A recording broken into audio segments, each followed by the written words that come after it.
Well, hey there guys, I'm Axel the Beast, and this is the Curiosity Shop, the ZeldaDungeon.net video mailbag where I answer your Zelda questions. And, sadly, due to technical difficulties, there won't be any, like, paper that I'll be reading from or funny quote. That's not standard, so don't freak out or anything, not that you would care about the paper. Master Quest Player 2011 asks, with the new Skyward Sword trailer showing Gorons, and Axel saying that because of this there might be Zoras and Kokiri as well, do you think we will see how Skull Kid came about? Because we know that he was featured in Ocarina of Time and had a big role in Majora's Mask. Skull Kid's origin story was actually detailed in Majora's Mask in that he was an imp who was friends with the Giants, and once the Giants went to sleep, he became a jerk and he started tormenting people, so the Giants came and basically said they were going to tear him apart if he didn't stop, so he went back to the heavens. I know, it seems like a direct parallel to Skyward Sword. I don't know if he's going to appear in the game, though, because of that, going to the heavens thing, that would make sense.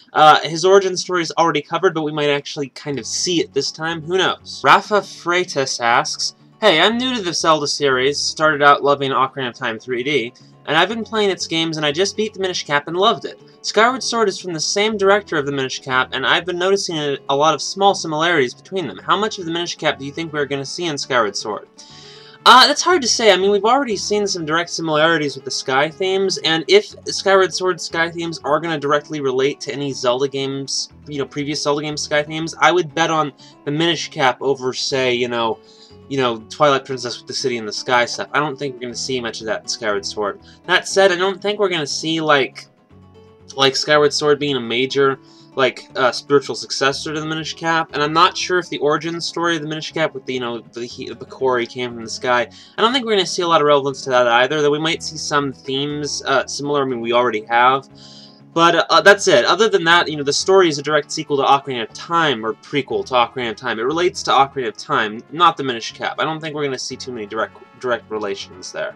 KSE Bomb 69 asks, in the new Skyward Sword trailer, did you notice the Triforce on the Goron's bag? What do you think of this? Actually, yeah, I didn't notice it before until he pointed it out, but I looked and I see it now, yeah. And there was also supposed to be a Triforce on the Hylian shield in Skyward Sword as well.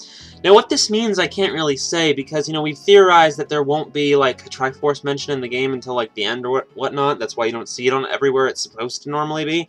And I still think there's relevance to that, because the Hyrulean Royal Family symbol always has the Triforce. That said, it's likely that there'll be other places where the Triforce is mentioned, or other people who know about it, perhaps in the land below. That would kind of make sense in some ways.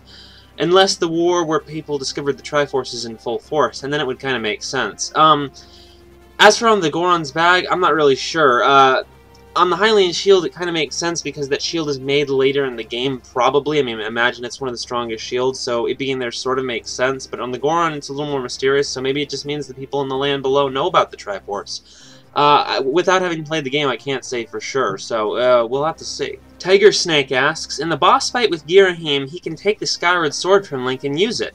Does this mean that the Skyward Sword isn't so special yet? Or is Ghirahim just very strong? To be honest, I don't think this is one. I mean, fans always play games and they find all these little details and they try to make theories about them. I really don't think that's one of those things where their theory is that relevant or that important. I really think that was just for the style of the battle, having Ghirahim take your sword and use it against him, and it contributes to the scariness of the character, which we know that they were going for. They've confirmed that in interviews. So I think that's all it is. Any plot relevance is probably limited to the fact that the Skyward Sword isn't fully powered or whatnot.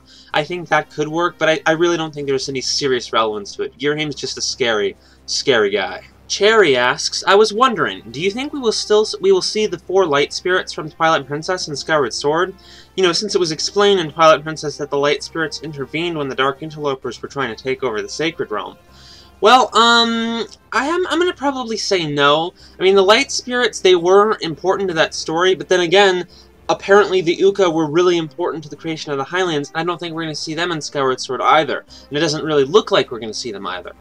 I think Twilight Princess, despite adding a lot to, origin stories of the series, I don't think they really intend most of Twilight Princess to become standard for the series lore or the series history.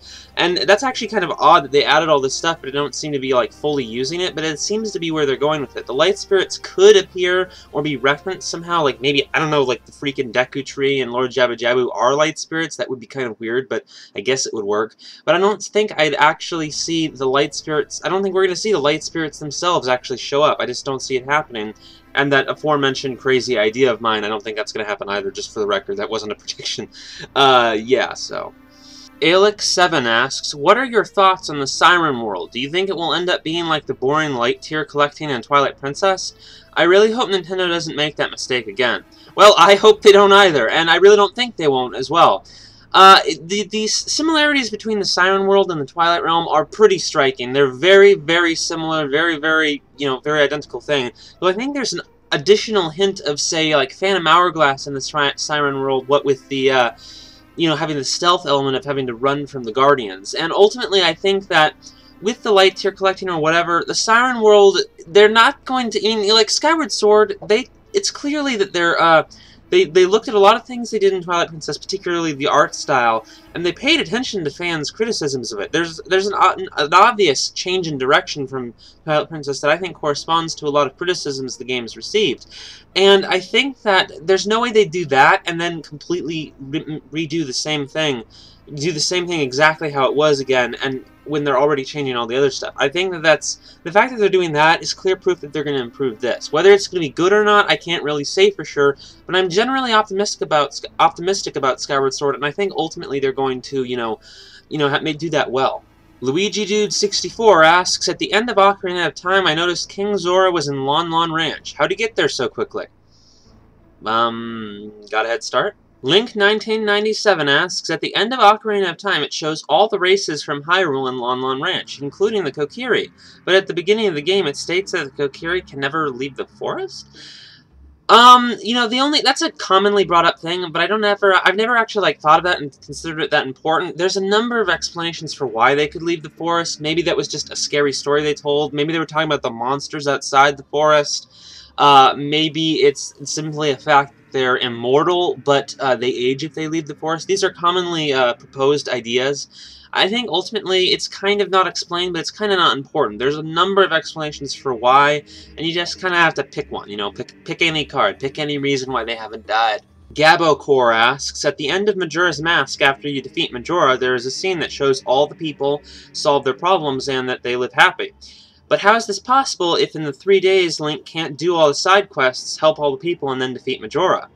Well, if you don't believe that the time traveling in Majora's Mask is like a rewind and that he actually travels back in time, that basically means there's a ton of Links running around saving everyone, all doing all the different parts of the game all at once. However, it's pretty much a rewind. I mean, there's not a lot to dispute that.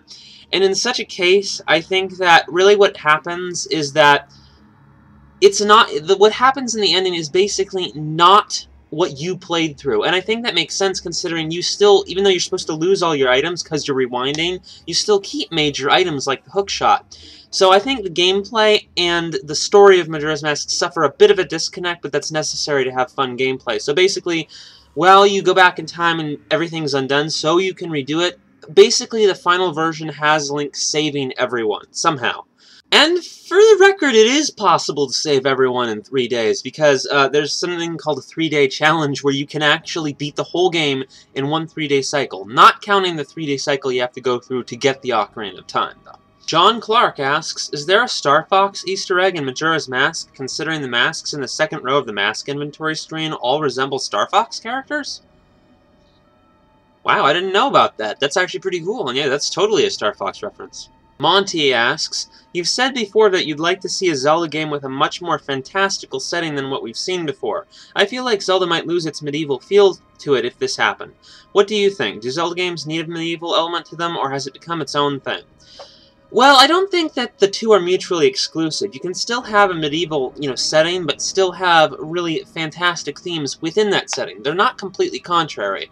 But as for the medieval theme, I think it's kind of important to the main series. I think it's like, the Hyrule Castle, the Kingdom of Hyrule, saving the princess from the evil king or wizard or, whatever, giant pig monster, wizard, demon king.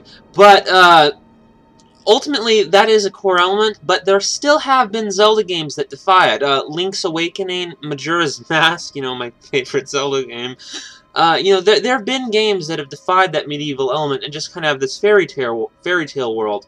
And I just don't think that every game needs to be the medieval style. They can still have that fairy tale element, and I also think that it can be integrated with the medieval feeling better.